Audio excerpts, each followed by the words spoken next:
Now, I know I'm dressed a little differently than you ladies of the 21st century. Some of you ladies might be wearing Spanx, but we had our own torturous undergarments. Corsets. Torturous undergarments. Some things remain the same.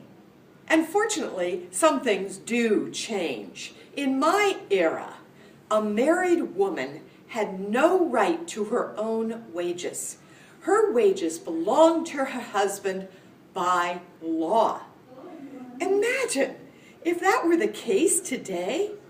How many men do you think would be lined up to propose to Oprah Winfrey?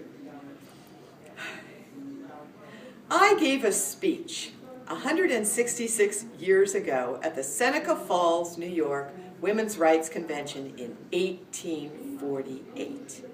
And in that speech, I asked not only for some of these laws to be changed, but also for the right to vote. It was considered very radical in my day. The mere fact that I got up and spoke in front of a mixed audience, which in my era that meant men and women in the same room, was a departure from propriety and custom. You 21st century women, you don't know how far you've come. After I gave that speech, 3 years later, I met Susan B. Anthony, who would become my lifelong friend and political collaborator. Susan was a great organizer, and I wrote the speeches while I was raising my 7 children. I used to say, I forged the thunderbolts and Susan threw them.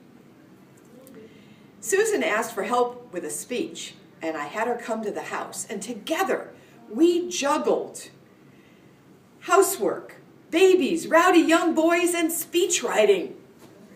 Multitasking. Some things do remain the same. Women's history is a fun and entertaining subject that is really not covered in our school system.